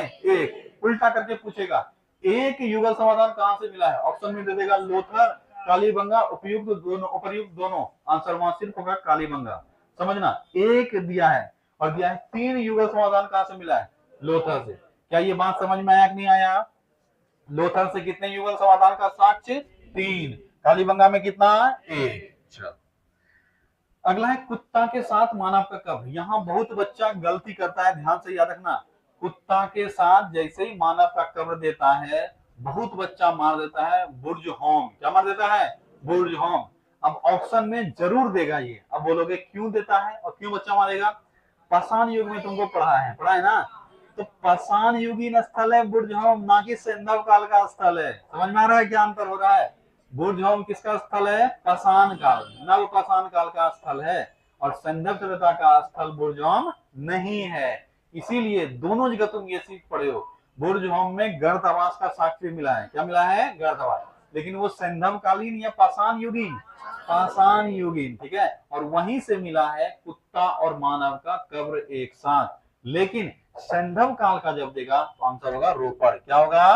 रोपड़। रोपड़। तो याद रखना, कुत्ता रो रहा होगा, साथे दफना दिया, नहीं होता है? मालिक को देखकर कुत्ता हो करके रोते रहेगा, तो रो रहा होगा, गुस्सा में आया होगा, ले तुम भी जाओ मालिक के साथ, तो अंदर में दफना दिया होगा। तो याद रखना, कहां से मिला है? रोपड़ से। तो कुत्ता और मानव का कब्र एक साथ कहां से मिला है? रोपड़। कहां से मिला है? रोपड़। तो याद रखना, कुत्ता रो रहा होगा, गुस्सा के उसके अंदर ही दबा दिया। तो याद रखना, कुत्ता और मानव का कब्र एक साथ मिला है रोपड़ में।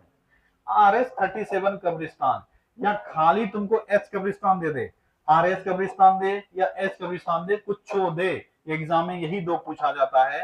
ये दोनों मिला है हड़प्पा से। कहां से मिला है? इसलिए एक याद रखोगे, काम चल जाएगा। ये सबसे अधिक पूछा गया है, हड़प्पा। कहां से मिला है? हड़प्पा। तो याद रखना, RS कब्रिस्तान या एच कब्रिस्तान जो भी पूछा जाए, क्या बोलोगे? हड़प्पा। हड़प्पा में एक बार पूछ लिया किस हिस्से में मिला है, तो बोलोगे दक्षिणी हिस्से में। किसमें मिला है?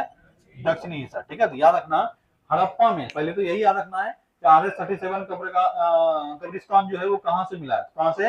हड़प्पा। RH ध्यान देना, RH, एस से हड़प्पा, याद रहेगा, RH, एच से हड़प्पा। ठीक है, याद रखना RH-37 या H कब्रिस्तान कहां से, हड़प्पा से। और हड़प्पा की किस साइड में, दक्षिणी साइड में ये बड़ा सा कब्रिस्तान बना हुआ, बहुत बड़ा कब्रिस्तान था, ठीक है, याद रखना कब्रिस्तान दक्षिणी साइड में था।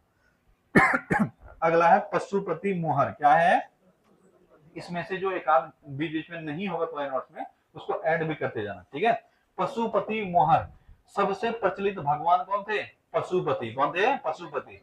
तो पशुपति का एक मोहर मिला है और ये सबसे बढ़िया मोहर की कैटेगरी में माना जाता है, जो कि मोहनजोदड़ो से मिला था। कहां से मिला था, मोहनजोदड़ो, ठीक है, मोहनजोदड़ो, ठीक है, मोहनजोदड़ो से क्या मिला, पशुपति मोहर, क्या मिला, पशुपति मोहर, ठीक है। याद रखना ये पशुपति जो है ये 3 मुख वाले देवता हैं, क्या है, 3 मुख वाले देवता, जिसके इर्द गिर्द जानवर हैं, ठीक है, कुछ जानवर हैं, इन्हीं को कहा गया पशुपति, क्योंकि पशु के बीच में ये देवता है। जानवर जो है वो है हाथी, गेंडा, चीता और भैंसा, क्या क्या है, 4 जानवर। पशुपति मोहर में याद रखना, इसका एक पॉइंट तुम लोग लिख लेना कि पशुपति मोहर जो कहीं पे जहां पे लिखोगे तो लिखना पशुपति मोहर मोहनजोदड़ो से मिला है। 3 मुख वाले देवता, इसमें क्या है वो लिखा रहे हैं, 3 मुख वाले देवता, 3 मुख वाले देवता जिनके चारों ओर हाथी, गेंडा, चीता और भैंसा का चित्र बना हुआ है। हाथी, गेंडा, भैंसा और क्या बताइए, चीता, ठीक है, हाथी, गेंडा, चीता और भैंसा का चित्र बना हुआ है, ठीक है, इसीलिए इनको कहा गया पशुपति, ठीक है, पशुपति मोहर। तो कहां से मिला पशुपति मोहर, मोहनजोदड़ो से, हो गया लिखा हुआ। चलो बढ़ो आगे, फिर से बोले, पशुपति मोहर मोहनजोदड़ो से मिला है। इसके बाद लिखा है इसमें एक 3 मुख वाले देवता हैं जिनके आसपास या जिनके चारों ओर हाथी, गेंडा, चीता व भैंसा, हाथी, गेंडा, चीता व भैंसा। कहाँ है नोट्स तुम लोग का, कहाँ है तुम्हारा, कहाँ है नोट्स कहाँ है, अच्छा है, तुम्हारा कहाँ है। अब तुम लोग को आइडिया है कि हम लोग तीसरे चैप्टर में पहुंच चुके हैं, ठीक है, तुम्हारी किताब का भले ये पहला चैप्टर है पर यहाँ हम लोग तीसरे चैप्टर में पहुंच चुके हैं और अभी तक भी तुम लोग के पास नोट्स नहीं आया है, दिक्कत है। फिर अभी भी इसमें जिसके पास नोट्स नहीं है या जिसका भी किसी का एडमिशन का कार्यक्रम पूरा नहीं हुआ है तो अब कर लो। अब कल से हम सबका आई कार्ड चेक करेंगे, आई कार्ड लेके आओगे। चलो बिना नोट्स का पढ़ोगे कैसे जी, पढ़ाई कैसे करोगे। चलो पशुपति मोहर कहां से मिला है, मोहनजोदड़ो से, ठीक है। इसके बाद अगला है मन के बनाने का कारखाना। मन का समझते हो, हाँ क्या है मन का, हाँ जो क्या बोलते हो बना के जो ज्वेलरी वगैरह बनाया जाता है, हाँ ज्वेलरी वगैरह, लिपस्टिक वगैरह भी मिला है, टेंशन ना लो। तो वो सब उतना डीप एग्जाम में पूछता नहीं है, लेकिन लिपस्टिक वगैरह कारखाना वगैरह सब चीज मिला है, साक्ष्य मिला है। सोचो उस समय महिलाएं लिपस्टिक पहनती होगी, ठीक है, एकदम लगाती है, अरे ठीक है लगाना को पहनना ही कहते हैं, ठीक है, चलो लगाती होगी, ठीक है। तो सोच के देखो उस समय से ही बर्बाद है समाज, आज नहीं हुआ है, उस समय से सुंदरता का इतना क्या बोलते वर्चस्व रहा होगा। अरे क्यों लगाती है महिलाएं, लड़का देखता है तभी तो लगाती है, कब, दूसरे लड़की को दिखाने के लिए, ऐसा थोड़ी ना हो सकता है, लड़का को दूसरे लड़का को थोड़ी दिखाना होता है, लड़का कहीं लगाता है, लड़का देखा है क्या लगा लिया है जी, अगर वो फेस वॉश बढ़िया से लगा ले तो बोलेगा समझ में आ रहा है। चलो आ जाओ, लड़का अपना इज्जत बचाने के लिए गंदा तरीके से रहता है, थोड़ा बहुत चिकना हो गया उसका जिंदगी दुभर हो जाएगा। चलो आ जाओ, मन के बनाने का कारखाना कहां से मिला है, लोथल और चानुदुरो से। कहां से मिला है, ठीक है, लोथल और चानुदुरो, लोथल और चानुदुरो, ठीक है, मन के बनाने का कारखाना। सूती वस्त्र बहुत महंगा मिलता था, तो कौन पहन रहा होगा, मोहनिया, कौन पहन रहा होगा, मोहनिया। तो सूती वस्त्र का सबसे प्रारंभिक साक्ष्य कहां से मिला है, सर्वाधिक साक्ष्य कहां से मिला है, मोहनजोदड़ो से, ठीक है, याद रखना सूती वस्त्र, ठीक है, सूती वस्त्र। उसके बाद है पकी मिट्टी का हल, हल बना ली, याद रखना हल बना ली, क्या याद रखोगे, हल बना ली, ये एकदम रट लो, हल बना ली, हल बना ली, तो बना ली करोगे तो बनवाली हो जाएगा, ठीक है। तो पकी मिट्टी का हल कहां से, बनवाली, बनवाली। तो याद रखना, हल बना ली, हल बना ली, पकी मिट्टी का हल बना ली, तो हल बना ली, हल बनवा ली।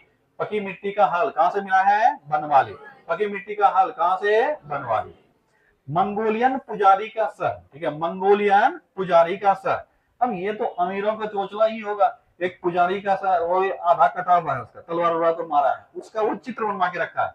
ये अमीर लोग बड़ा खतरनाक होता है, ठीक है। कई अमीर तो ऐसे होते हैं, जब तुम रोगे तो वो हंसेगा, ठीक है। कई लोगों का ऐसा है, पता नहीं ये लोग अमीर हो कैसे जाता है। मतलब इतना कर्कश, मतलब ये लोग का सोच और इतना क्रूर सोच होता है। तुम जाओगे सऊदी अरब में, काफी सारे अमीर अमीर लोग मिलेंगे, पता वो लोग इतना भयानक भयानक खेला खेलता है, लोगों की जिंदगी से खेलता है। पहले भी ऐसा होता था, राजा लोग दो लोगों को लड़ा दिया है और उसका अंतिम परिणाम है एक की मृत्यु, समझना। लड़वा दिया है, अंतिम परिणाम क्या है? एक मरेगा, जो जीतेगा उसको पुरस्कार दिया जाएगा। जीतने का मतलब जीत नहीं है, जीतने का मतलब है दूसरे को मार देना। और सोचो, एक लड़ाई में जब तक मतलब उसका जान निकल जाए तब तक मारते रहेगा। एक बार खाली इमेजिन करके देखो, क्या वो दृश्य रहा होगा। अगर तुमको मारना है, गोली मार दिया, मर जाएगा, तलवार से काटना है, काट देगा। सोचो कि एक एक हड्डी का चूरा बनाता होगा, पूरा लहू लुहान होता होगा, उठा के यहाँ से वहां फेंका, वहां से वहां फेंका, हाथ कबाड़ लिया, किसी का मुंह का पूरा ये सामने वाला पोर्शन उखाड़ लिया। ताकत बहुत होता, जबड़ा उखाड़ के फेंक देता था। अब जितना जबड़ा उखाड़ के फेंकेगा, कान उखाड़ के फेंकेगा, ऐसे कान पकड़ता पूरा नोच के निकाल देता था। सोच के देखो कितना क्रूर रहा होगा। और राजा लोग उधर बैठ के ताली बजा, वाह वाह वाह, और मारो, और मारो, टांग ऐसे करके फाड़ दिया। उसके बाद भी जिंदा है तो तब तक मारे जा रहा है, मारे जा रहे छाती पे, जब तक उसका सांस पूरा ना निकल जाए। ये होता था। अभी भी ऐसा होता था, आज से 25-27 साल पहले सऊदी अरेबिया में एक रेस होता था, जहां पे बच्चों को ऊंट पे बांध दिया जाता था और उसको दौड़ाया जाता था। दौड़ो, तब तक दौड़ाया जाता था जब तक किसी उसमें से एक बच्चा का जीत ना हो जाए। मतलब जितना, मान लो 5 बच्चा दौड़ाया है, 6 बच्चा दौड़ाया है, उसमें से 6 में से 5 मर नहीं जाएगा, तब तक वो रेस चलता है। और सोच के देखो, वो चीख रहा है, चिल्ला रहा है बच्चा, अब मान लो दौड़ते गिर गया तो उसी पे दूसरा ऊँट चढ़ के चल जाएगा, जितना मजा आएगा, हाँ मजा आ रहा है। सोच के देखो कैसा हम लोग देश होगा। और वहां पे सऊदी अरब का एक भी बच्चा नहीं होता था, वो बच्चा होगा भारत का, पाकिस्तान का, ठीक है, जो कि देखने में थोड़ा ठीक ठाक बच्चा, कोमल बच्चा हो, उसको जाके बांध के लेके जाएगा, यहाँ से खरीद के लेके जाता था। लड़की को टांग देगा, लड़की का इतना, वो लोग इतना अत्याचार करेगा, लड़की मतलब नंगा करके लड़की को खड़ा कर देगा, और जितना आदमी आएगा सब कोई उसमें सिगरेट उसके शरीर पे डालेगा, कोई कुछ डालेगा। मतलब वो जितना चिल्लाएगी, जितना चीखेगी, उतना ही लोग को मजा आएगा। मतलब उस रात उस लड़की को मरना है, लेकिन मारेगा नहीं, मारेगा उसको तड़पा तड़पा कर। मतलब सोच के देखो कि अगर 50 आदमी है, रात भर वो लोग अय्या से कितना सिगरेट पीता होगा, और सब सिगरेट जितना बार फूकेगा उसके बाद उसका कभी बाल जलाएगा, कभी शरीर में कहीं चुआएगा, कहीं डालेगा। वो हर आदमी अगर जल गया तो उसके बाद फिर से जला के, मतलब बुझ गया तो फिर से जला के करेगा। और सुबह उसका लाश देखोगे तो लाश का हर एक पोर्शन जला हुआ नजर आता है। सोच के देखो कितना मतलब क्रूर सोच होता होगा। ऐसा होता था। कैसे लोग के पास भगवान इतना पैसा आता है, इसलिए हम कई बार मानते हैं भगवान होते ही नहीं। अगर होते तो इन लोगों के पास इतना पैसा थोड़ी ना होता।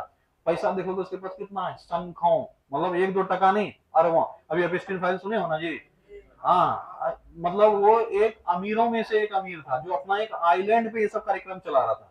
सोच के देखो कितना अमीर रहा होगा।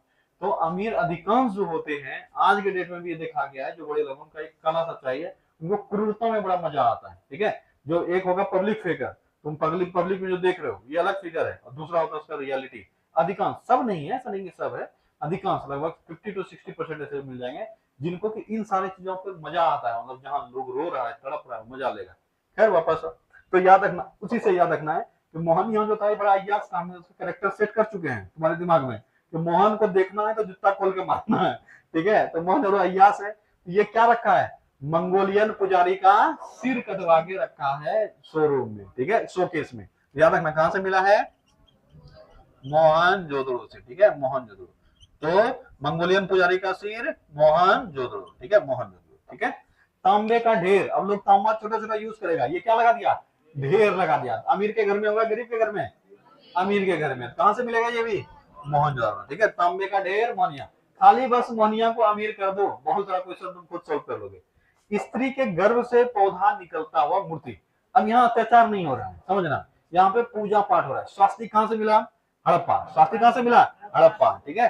तो हड़प्पा जो था वो थोड़ा सा शालीन था, हड़प्पा क्या था, शालीन। तो याद रखना, स्त्री के गर्भ से निकलता हुआ पौधा है, ये दिखाता है हमारी मातृभूमि को। क्या दिखाता है, मातृभूमि या युग है। स्त्रियों को जननी माना गया है, यानी सृष्टि का रचयिता माना गया है। इसलिए दिखाया गया कि स्त्री के गर्भ से क्या निकल रहा है, पौधा, और ये एक रूपांतरण है मातृत्व का। किसका रूपांतरण है, मातृत्व। और इसीलिए हम लोग कहे थे यहाँ पे स्त्रियों को ज्यादा सम्मान मिलता होगा। अगर उस समय में भी लिपस्टिक खरीद के लाके दे रहा होगा अपनी कन्या को, तो सोचो कितना सम्मान देता होगा। ठीक है, तो याद रखना, स्त्रियों के गर्भ से निकलता हुआ मूर्ति पौधा, इसका मूर्ति कहां से मिला है, हड़प्पा से। कहां से मिला है तुम्हारे नोट्स में नहीं है? है, हड़प्पा ही है ना, ठीक है, हड़प्पा, ठीक है, हड़प्पा।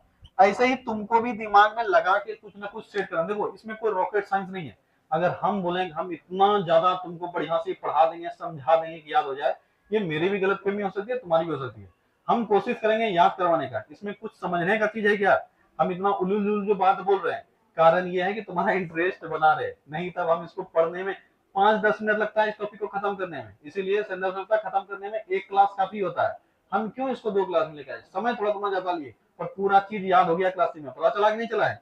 अब ये सारा इतना मतलब क्या बोलते बोझिल चीज है, इतना बोरिंग चीज है, अगर हम कुछ से कुछ नहीं बोलेंगे तुमको याद ही नहीं होगा। अब कुछ से कुछ लगा दे रहे हैं तो याद हो जाएगा। तो याद रखना, स्त्री के गर्भ से पौधा निकलता हुआ कहां से है, हड़प्पा। ठीक है, स्वास्तिक चिन्ह भी कहां से है, हड़प्पा से। चलो अब अलंकृत ईंट व फर्श, गरीबी, गरीबी याद करो, कल ये समझाए थे। और अच्छा गरीब लोग का सिंबल है, कहां से मिलेगा, कालीबंगा। कालीबंगा तुम लोग नहीं छोड़ेगा। कालीबंगा और मोहनिया, इस दोनों को हमको पक्का पता है। अगर एक बार खाली रूम पे जाकर एक बार रिवाइज कर लोगे, सब तुम्हारे दिमाग में रहेगा। सिंधी लिपि में बड़े आकार के 10 चिन्ह वाला, ये बहुत अच्छे से याद रखना, ये धौलावीरा मिला, ये नहीं होगा नोट डाउन कर लेना।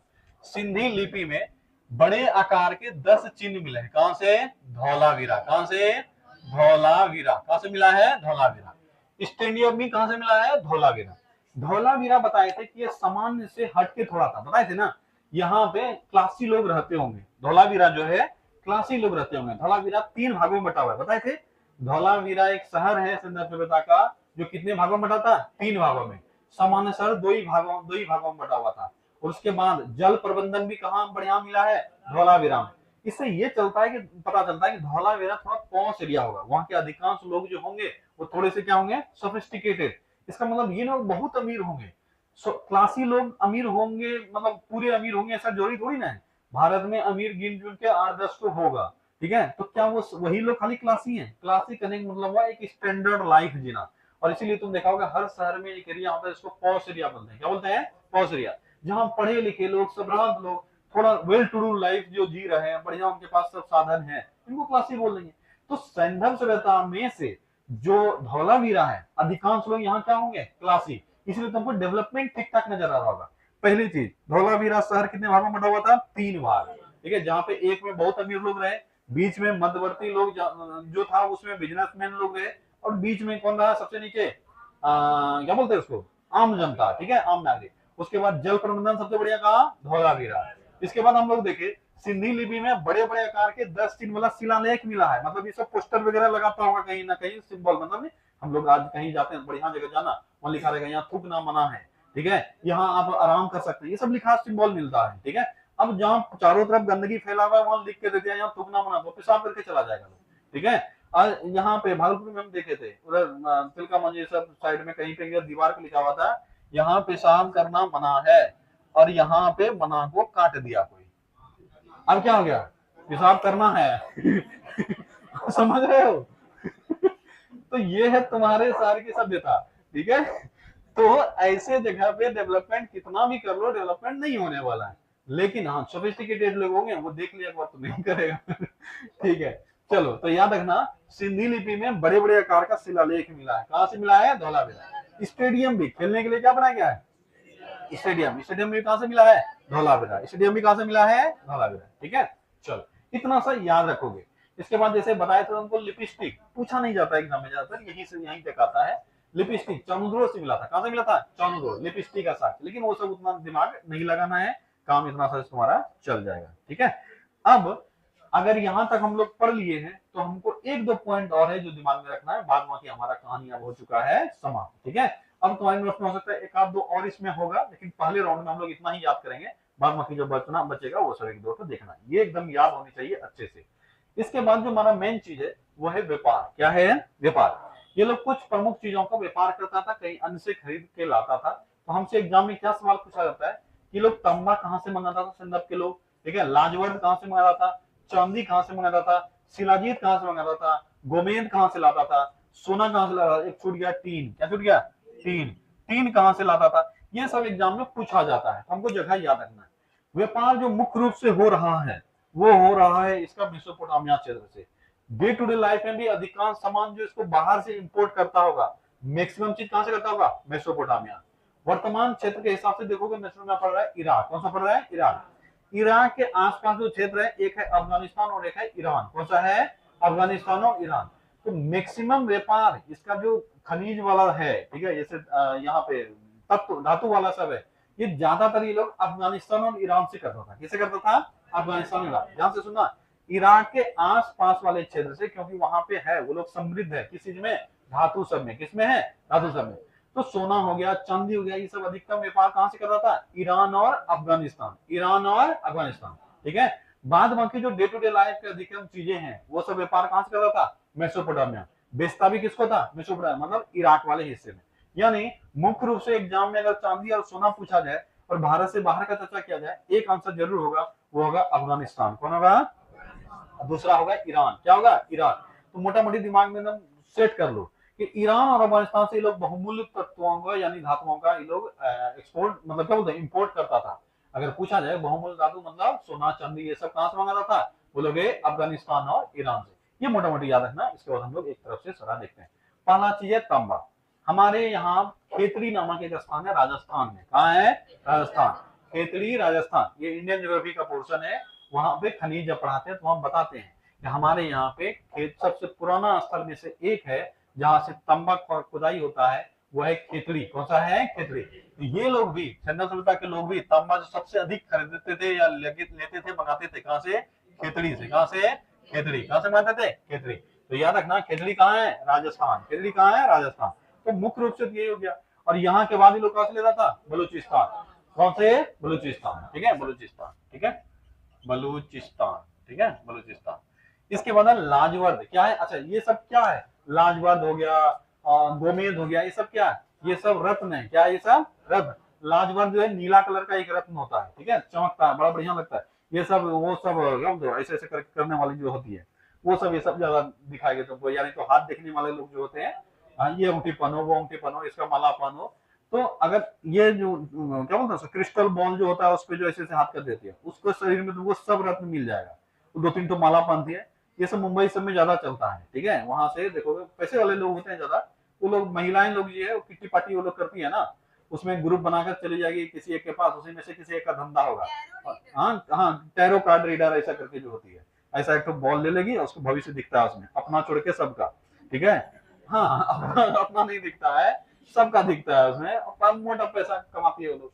चलो, तो ऐसे उसके उन लोग का सिंबल ही होता है 20-25 तो अलग अलग, लाल, हरा, पीला, गुलाबी। आप मूवी में भी बनाना होता है ना किसी को, टेरो कार्ड रीडर पहले माला लटकाएगा, जैसे बाबा बनना है। हमारे यहाँ बाबा बनने के लिए पढ़ना लिखना जरूरी नहीं है।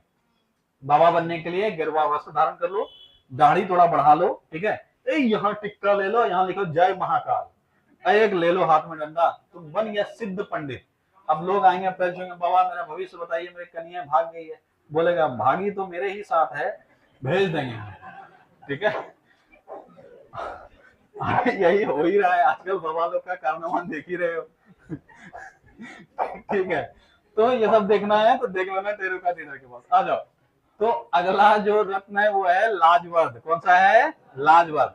लाजवर्द ये लोग बदखशां क्षेत्र अफगानिस्तान से मंगाता था, कहां से, अफगानिस्तान, ठीक है, अफगानिस्तान, अफगानिस्तान में कहां से, बदखशां, ठीक है, बदखशां से, ठीक है, बदखशां, ठीक है, बदखशां, बदखशां कहां से मंगाता था, बदखशां, कहां ये, अफगानिस्तान। तो मुख्य रूप से अफगानिस्तान याद रखोगे तो काम चल जाएगा, ठीक है। ये है कोलार, कौन सा है, कोलार। तो बोला काहे नहीं जी, करना बोला था। चलो, ये जो है ये जवाहर खान होगा, कौन सा क्या होगा, जवाहर खान, जवाहर खान, जवाहर खान कहाँ है, जवाहर खान, राजस्थान। सोना कहां से मंगाता थे लोग, कोलार से। कोलार के बाद अगर तुमसे विदेश में पूछा जाए तो बोलोगे अफगानिस्तान, और दूसरा क्या बोलोगे, ईरान। वैसे ही चांदी लोग जवाहर खान से, चांदी कहां से, जवाहर खान जो कि राजस्थान में। इसके बाद अगर विदेश पूछेगा क्या बोलोगे, अफगानिस्तान और ईरान। ठीक है, ये दोनों अच्छे से याद रखना। इसके बाद शिलाजीत। शिलाजीत सबसे उत्तम किस्म का जो उगता है वो है हिमालय के क्षेत्रों में। कहाँ उगता है? हिमालय के पहाड़ी वाले क्षेत्रों में। और इसीलिए आज भी हमारे यहाँ जो शिलाजीत उत्तम किस्म का मिलता है वो हिमालयन क्षेत्र में ही मिलता है। इसीलिए अगर पूछा जाए कि लोग शिलाजीत कहाँ से प्राप्त करता था, कहाँ से? हिमालय क्षेत्र से। कहाँ से? हिमालय क्षेत्र। इसलिए बोले कि ये एक बार पढ़ लोगे तो याद हो जाएगा। ठीक है, शिलाजीत आज भी कहाँ से प्राप्त होता है? हिमालय क्षेत्रों से। ठीक है, शिलाजीत को सभी जानते हो ना? हाँ, ठीक है, इसको अच्छे इम्यूनिटी के लिए जो ताकत है उसमें क्या बोलते हो, वृद्धि करने के लिए इसका प्रयोग किया जाता है। ये बढ़िया माना जाता है इम्यूनिटी बिल्ड करने के लिए। ठीक है, इसके बाद है गोमेद। क्या है? गोमेद। गोमेद भी एक रत्न है, नाम तो सभी सुना ही होगा। ठीक है, गोमेद। गोमेद लोग कहाँ से मंगाया था? गुजरात से। कहाँ से? गुजरात। गोमेद गुजरात। गोमेद का जो स्रोत था वो था गुजरात। ठीक है, गुजरात। बस एग्जाम में ज्यादातर जो पूछाता है सोना, चांदी, शिलाजीत और तांबा, ये चार को अच्छे से याद रखना। लेकिन जो पांच, अभी तो बहुत सारा है लिस्ट, लेकिन ये 5-6 को याद रखना। अच्छा, तीन तीन भी ये लोग अफगानिस्तान से मंगाया था। कहां से? अफगानिस्तान। ठीक है, अफगानिस्तान। चलो, इसलिए बोले अफगानिस्तान क्षेत्र ये लोग के लिए जो धातु है उसके लिए काफी महत्वपूर्ण था, क्योंकि देखा वहां से चांदी भी मंगा लिया, सोना भी मंगा लिया और तीन भी मंगा लिया। अफगानिस्तान से लोग अच्छा खासा चीज मंगा रहे। देखो लाजवर्क भी कहां से मंगाया? अफगानिस्तान से। तो मैक्सिमम जो धातु या बहुमूल्य चीजों का जो व्यापार हो रहा है वहां कहां से हो रहा है? अफगानिस्तान से। फिर से एक बार पूरा रिपीट करते हैं। तांबा कहां से? खेतरी, बलूचिस्तान। लाजवर्क कहां से? अफगानिस्तान, बदकशां। चांदी कहां से? जवाहर खान, राजस्थान और अफगानिस्तान, ईरान। अफगानिस्तान, ईरान एकदम चेक कर लो, कुछ नहीं याद आया तब जिक्को का बोल देना। कोई पूछ लेना ये चीज कहां से मंगाना था, नहीं कुछ याद आ रहा है, अफगानिस्तान से। अगर खुद आने लगा तो सही है, में निकल ही जाएगा, 100% सही निकलेगा, क्योंकि कुछ ना कुछ हर चीज लोग अफगानिस्तान से मंगाता था। इसीलिए अब जैसे शिलाजीत बोल दिया तो शिलाजीत में तो याद ही रह जाएगा सबको। आज भी शिलाजीत हमको कहां से मिलता है? पाकिस्तान, सॉरी हिमालय वाले शिलाजीत में मत बोलना, बाद मांगी और किसी में बोल दोगे तो लगभग सब चीज सही हो जाएगा। ठीक है, तो मुख्य रूप से यही दोनों पूछता है। चांदी भी कहां से? अफगानिस्तान, ईरान। और सोना भी कहां से? अफगानिस्तान, ईरान। गोमेद कहां से? गुजरात। तांबा कहां से? खेतरी। चलो इतना सा याद रखना। अब है संदर्भ सभ्यता का पतन। अब इस सबसे बहुत सवाल नहीं पूछाता, लेकिन पतन से सवाल, जैसे इससे पहले तुम्हारा टॉपिक होगा कि अस्तित्व में कैसे आया, ये सब अभी छोड़ दो, क्योंकि अभी सबसे सवाल बहुत कम हो गया है। लेकिन पतन से आज भी सवाल पूछा जाता है। पतन में भी 4-5 होगा, उसमें ज्यादा फोकस नहीं करना, एक पे ही फोकस करो। पतन का जो प्रमुख कारण माना जाता है वो है जलवायु परिवर्तन। क्या है? जलवायु परिवर्तन। एक अच्छे से याद रखना, अगर पतन का सर्वाधिक मान्य कारक कोई माना जाता है वह है जलवायु परिवर्तन। एग्जाम में अलग अलग, अब यही दो ही क्यों याद रखना है? प्राकृतिक आपदा और जलवायु परिवर्तन दोनों संबंधित है कि नहीं है? तो या तो प्राकृतिक आपदा से खत्म हुआ होगा या क्या हुआ होगा? जलवायु परिवर्तन। ये दोनों का संबंध आपस में है। तो अगर तुमसे पूछा जाए कि संदर्भ सभ्यता के पतन का मुख्य कारण क्या है, तो पहला आंसर होगा जलवायु परिवर्तन। पहला क्या होगा? जलवायु परिवर्तन। दूसरा कारण क्या होगा? प्राकृतिक आपदा। अब अलग अलग एग्जाम में पूछा है, एक एग्जाम में पूछ लिया कि बताओ संदर्भ सभ्यता का अंत कैसे हुआ होगा, संभावित कारण क्या है? पहला ऑप्शन दिया बाढ़, दूसरा ऑप्शन दिया मार, मतलब लोग जो आपस में मारपीट करते हैं। ठीक है, तीसरा दिया बाह्य आक्रमण और चौथा दिया इनमें से कोई नहीं। क्या आंसर लोगे? बाढ़। क्या आंसर लोगे? बाढ़। मतलब दिमाग में यही ट्रिगर रहना चाहिए तुम्हारा हमेशा कि या तो जलवायु परिवर्तन का कोई ऑप्शन आना चाहिए या तो जलवायु परिवर्तन ही लिखा हुआ होना चाहिए, तो ठीक है, नहीं तब जलवायु परिवर्तन या प्राकृतिक आपदा में से कोई एक हम जो मिल जाएगा सर्वश्रेष्ठ वो मारेंगे। और यहाँ हमारा संदर्भ सभ्यता का हो जाता है। क्या संदर्भ सभ्यता को मोटा मोटा पूरा समझ में आ गया तुम लोगों को? लगभग 80% दिमाग में है, होने चाहिए। पढ़ोगे अच्छे से तो जरूर, बिना ऑप्शन किए पढ़ोगे तो मेरा ही गारंटी है कि तुम्हारे दिमाग में चीजें आएंगे, ऐसा नहीं आएंगे। अब जब टेस्ट होगा तो वहां तुम्हारा पता चल जाएगा कितना तुम्हारे दिमाग में है। एक आध पॉइंट लिख लेना, शायद तुम्हारे पूरे नोट्स में शायद ये नहीं आया होगा। जैसे मोहनजोदड़ो का शाब्दिक अर्थ क्या होता है, कहीं नहीं आया ना? ठीक है, और लिख लेना कहीं पे। ठीक है, एक पॉइंट इसको लिख लेना कि मोहनजोदड़ो का शाब्दिक अर्थ होता है, मोहनजोदड़ो का शाब्दिक अर्थ होता है मृतकों का टीला। मृतकों का टीला, मृतकों का टीला। शाब्दिक अर्थ होता है मृतकों का टीला। मोहनजोदड़ो का शाब्दिक अर्थ होता है मृतकों का टीला। मृतकों का टीला। दूसरा पॉइंट लिखोगे, मतलब इसी में मोहनजोदड़ो में लिखोगे, इसे नकलिस्तान बाग भी कहा जाता था। इसे नकलिस्तान, नकलिस्तान, नकलिस्तान इसे नखलिस्तान बाग भी कहा जाता था। नखलिस्तान बाग, डायरेक्ट सवाल पूछ लेगा नखलिस्तान बाग किसको कहते थे, ठीक है। नखलिस्तान बाग, नखलिस्तान बाग का मतलब हुआ उपजाऊ भूमि से घिरा हुआ जमीन, ठीक है। तो मोहनजोदड़ो को ही कहते थे। अगर पूछा जाए कि नखलिस्तान बाग किसको कहते थे, मोहनजोदड़ो। मृतकों का टीला किसको कहते थे, मोहनजोदड़ो, ठीक है। इतना सा याद रखना, ये 2 पॉइंट कहीं नहीं आया हुआ, इसलिए ये याद रख लेना, ठीक है। चलो, और आज तुम्हारा संघर्ष समाप्त हुआ। इसमें जिसका समय नहीं है तुम कैसे कहा जाता है इसमें जी, तुम्हारा 9 बजे समय है ना, तुम 9 बजे वाले वैसे हो ना, इसमें क्यों आया, तुम इसी में आता है, इसमें तो नहीं आ रहा है तुम्हारा 9 बजे समय। तुम वही ना, क्या नाम है उसका, भाई जो आया था, वहां तो 9 बजे समय दिया गया तुमको। 9 बजे वाला जो भी बच्चा है वो इसमें नहीं आओगे, ठीक है। और अभी अगर कोई आज तो हमको बहुत एब्सेंट लग रहा है, कुछ बच्चा ऐसा है जो 9 बजे वाला बैच में एब्सेंट करके इसमें आ रहा है, नहीं आओगे, तुमको जो समय दिया गया उसी में आओगे। 9 बजे वाला जिसका जो भी बच्चा है, आज इसका तो नजर पड़ा हमको, और भी जो भी आता है किसी के आसपास जो बैठता है, जो उसको पता है कि 9 बजे है मेरे साथ आता है, इसमें आ रहा है, नहीं आओगे तुम लोग। 9 बजे वाला 9 बजे में ही आओगे, ठीक है। अब वहां जब पढ़ाएंगे हिस्ट्री तब क्या करोगे, वहां जब पढ़ाएंगे तो वहां तुम एब्सेंट करने लगा अभी ऐसे, तुम्हारा जो एक्चुअल टाइम है उसमें आओ, दूसरे बैच में आने की आवश्यकता नहीं है जब तक बोला ना जाए, ठीक है। 9 बजे ही आओगे। 9 बजे वाले बैच में 13 तारीख से नया बैच शुरू हो रहा है, ठीक है, वर्ल्ड ज्योग्राफी। तो जिसका भी ऐसा है, जिसको भी पढ़ना है बोल सकते हो, उसमें आ सकता है, शुरू से वो फिर बढ़िया से पढ़ेगा, ठीक है।